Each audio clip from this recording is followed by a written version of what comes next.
Harman Benson. Le journal des stratèges. Boris Kalt.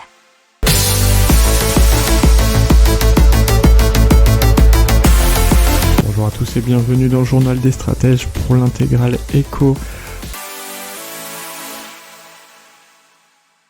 Donc en France, malheureusement, il devrait y avoir pas mal de faillites d'ici 2022 et 100 000 entreprises seraient appelées à disparaître selon Jean-Eudes Duménil, qui est secrétaire général de la CPME, c'est la Confédération des petites et moyennes entreprises. Il a affirmé que malheureusement, autour de 100 000 entreprises seront appelées à disparaître d'ici 2021 ou 2022. Alors, ce qui est un paradoxe, c'est qu'en 2020, il y a eu moins de défaillances d'entreprises que d'habitude, et vous savez pourquoi ? Parce que il y a pas mal d'aides en ce moment, et donc il devrait y avoir mécaniquement un rattrapage pour 2021, enfin fin 2021 ou 2022.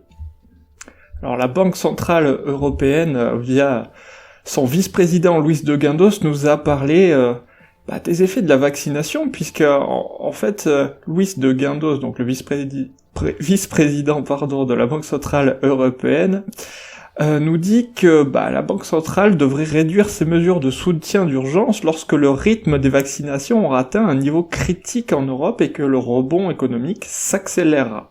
Il a aussi mis en garde contre un maintien trop prolongé des mesures d'assouplissement monétaire de la Banque Centrale, ce qu'on appelle le quantitative easing, estimant que les effets secondaires pourraient être aussi dommageables qu'un retrait trop précoce du soutien monétaire.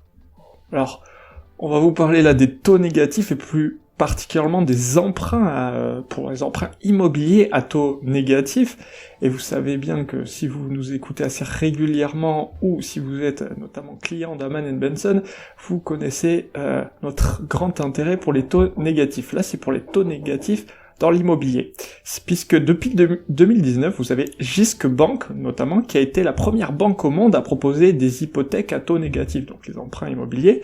C'est le 3e établissement danois, et il offrait moins 0,5% pour un emprunt à 10 ans. Donc les clients, bien sûr, ne reçoivent pas directement d'argent, mais le montant de leur dette se réduit chaque mois. Autrement dit, la banque paie une partie de leur amortissement. Et ça arrive de plus en plus, en particulier au Danemark, mais aussi au Portugal. Donc, en cette période de pandémie, l'ONU a publié un rapport avec la CNUSED, qui est la Confédération des Nations Unies pour le commerce et le développement, pour nous parler de l'essor spectaculaire de l'e-commerce qui a été connu sur cette dernière année, bien sûr en raison de la pandémie et surtout d'un contexte de restriction de mouvement. Alors bien sûr, il y a eu des effets négatifs, notamment sur les services de covoiturage et de voyage.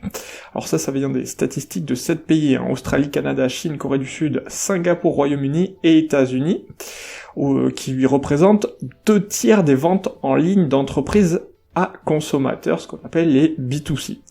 Les ventes en ligne au détail ont progressé de 22,4% l'an dernier pour atteindre 2500 milliards de dollars, soit environ 2 milliards d'euros, alors qu'elles avaient seulement augmenté de 15,1% entre 2018 et 2019.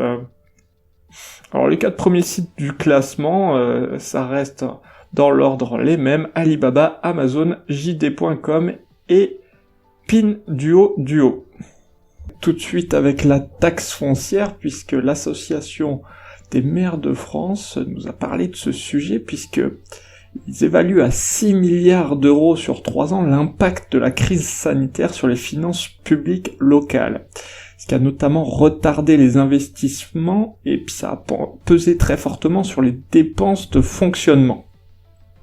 Donc, qu'est-ce qui va se passer ? Sans doute une hausse de la fiscalité locale pour 1/3 des collectivités qui envisagent ou qui l'ont déjà fait d'augmenter la taxe foncière. Donc 1/3, 30%, il faut savoir que c'est une très très grosse augmentation, puisque il y a eu que 7% en 2020 qui ont augmenté leur fiscalité.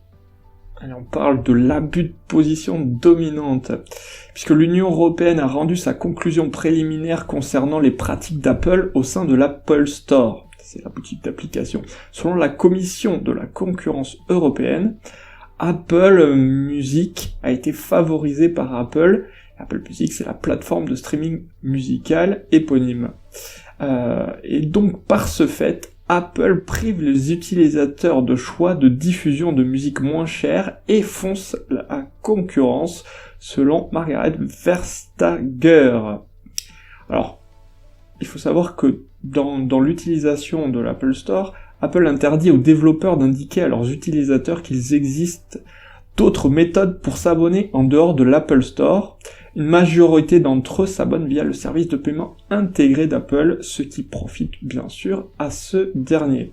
Alors maintenant, la Commission européenne va attendre la version d'effet d'Apple, et l'UE pourrait infliger une amende dont la valeur pourrait s'élever jusqu'à 10% du chiffre d'affaires annuel d'Apple, ce qui ferait environ 27 milliards de dollars.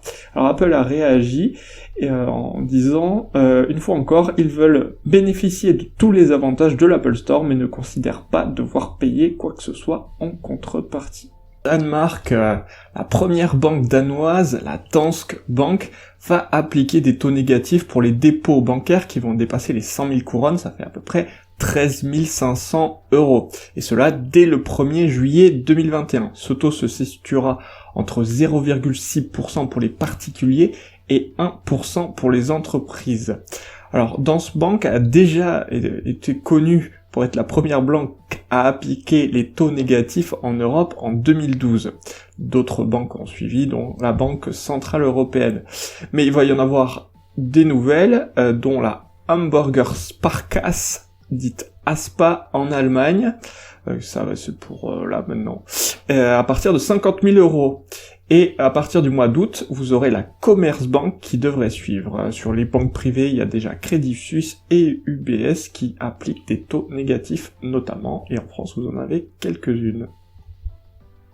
On parle maintenant des nouvelles banques tournantes au Royaume-Uni. Ça a commencé à Fort Rochefort, qui est un des 2 sites au Royaume-Uni, à tester une nouvelle méthode bancaire.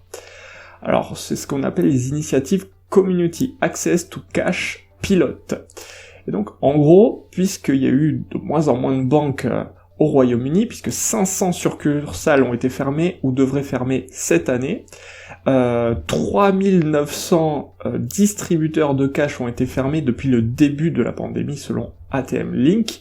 Par conséquent, il fallait bien trouver un moyen pour que les gens aient accès à une banque. Donc, au Royaume-Uni, qu'est-ce qu'ils ont inventé? Les lundis, vous avez NatWest, le mardi Lloyds, mercredi Santander, jeudi Barclays et vendredi HSBC. Ce sont donc des hubs bancaires. Et si le projet pilote de 6 mois réussit, les hubs devraient se déployer à travers le Royaume-Uni. Et c'est, selon les personnes concernées, la seule solution pour aider les communautés lorsque les succursales ferment partout. Allez, on parle de protectionnisme avec la Commission européenne qui autorise à bloquer une acquisition si une entreprise étrangère est trop subventionnée au sein de l'Union européenne. Alors c'est pas officiellement pour contrer un pays en particulier, mais bien sûr les préoccupations concernent surtout en ce moment la Chine. Donc c'est un durcissement de l'Europe vis-à-vis des concurrences déloyales d'entreprises largement subventionnées. Et ça permettrait à la Commission d'enquêter sur les entreprises étrangères qui cherchent à acquérir des sociétés de l'UE au chiffre d'affaires annuel supérieur à 500 millions €. Des enquêtes pourraient aussi être lancées contre les groupes candidats à de grands marchés publics en Europe, comme dans le rail ou les télécommunications d'une valeur supérieure à 250 millions €. Alors, les prêts à taux zéro, un traitement fiscal préférentiel ou des subventions directes pourraient faire partie des aides considérées comme faussant la concurrence. On vous parle de Radio Shop qui a choisi de se convertir à la semaine de 4 jours, soit 32 heures payées 35. C'est afin de rééquilibrer vie professionnelle et vie personnelle qu'ils ont fait ce choix, donc de transformation du travail, et ça fait ses preuves dans cette société qui a déjà 31 salariés.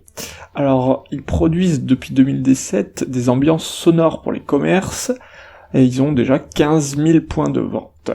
Alors, la règle de transformation, ça a été de rallonger les week-ends, donc de choisir le lundi ou le vendredi. C'est 4 jours travaillés pour 3 jours de repos consécutifs. Alors ils ont fait le choix de ne pas embaucher, mais de se réorganiser. Le présentéisme donc est proscrit, c'est-à-dire quand on sera maintenant au travail, on travaille, et on n'est pas là juste pour faire semblant.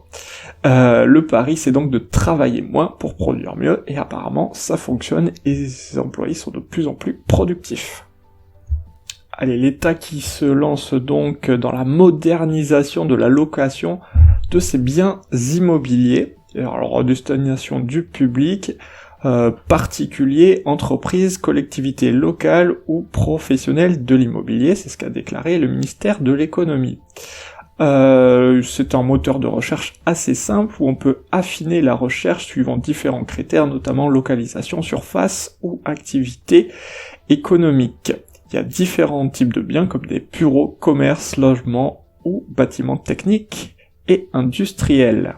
Alors l'APEC qui nous signale une baisse des embauches des cadres dans les entreprises privées en 2020, une baisse de 19%. Alors si toutefois c'est effectivement assez impressionnant, il faut bien noter que la baisse est somme toute comparable aux grandes crises du passé.